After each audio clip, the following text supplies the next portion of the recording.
With a smartphone in almost everyone's pocket, significant moments rarely escape a lens. Videos that appear to show injustices are some of the fastest to go viral and often lead to demands for change. WESH 2 Sonika Dange reports the clamor for justice sometimes hurts innocent people along the way.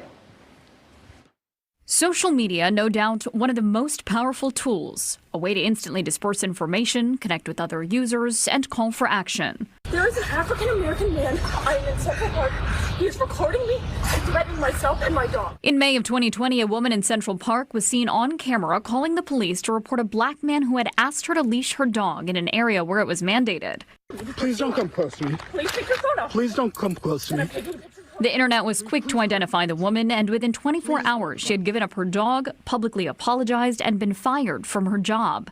And it's not the only time the internet has stepped in to demand justice on behalf of those seen wronged. You want me to spell it for you? You're a Chinese.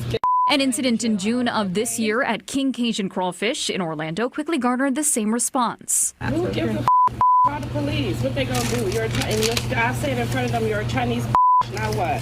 The restaurant told WESH 2 a woman directed racial slurs at the manager after she was denied a refund. WESH 2 blurred her face and never identified the woman, but the internet was quick to identify her and the salon she owned. Or so they thought. I was homesick that morning, and it was about actually 1 o'clock in the afternoon. Iris Mejia is not the woman in that video, but her salon, Beauty Bar Orlando, is similar in name to the salon the other woman owned. And that afternoon, she said her phone started ringing nonstop. I'm a Chinese too. You gonna come looking for me? And it was just cursing me out, and I was like, okay, wrong number. But immediately, like, my phone rang again. So I answered it, and it was someone else cursing me out. Don't make fun of people.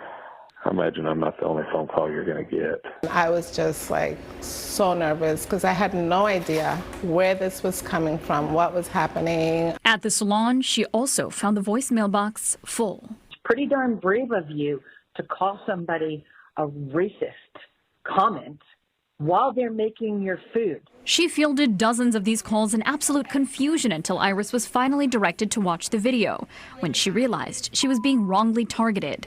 But by the time Iris and even the restaurant took to social media to clear the situation, it was too late. I thought I was going to wake up the next day and it was going to be over, and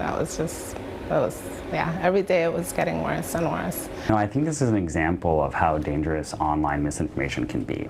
Dr. Kevin Aslett is an assistant professor at UCF, weighing in on the dangerous spiral social media can lead to. We've actually found in our research that within 24 to 48 hours of the first post of misinformation, most individuals have seen that misinformation that are going to see it. Once it's out of the box, it's very difficult to put back into the box.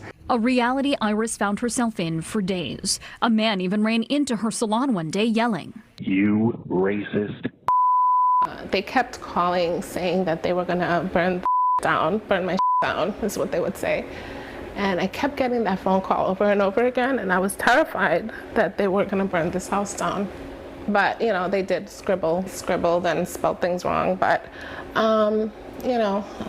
that was really hurtful when that happened. I ended up in the hospital from the stress. Iris estimates they lost about $10,000 in business during the week they were wrongly targeted. But what she misses more is the sense of security at the business she spent her life building. She says these days the calls have gone down, but the impact of what she and her staff had to go through will stay with her forever. There should be a responsibility of individuals or social media users to think about the veracity of the news that they're sharing or the information they're sharing on social media. But we've actually found that people don't really think about veracity when they share. It's very easy to share misinformation. You work so hard all your life to build your business, and then people can just tear it up in just seconds. Sonika Dange, WESH 2 News.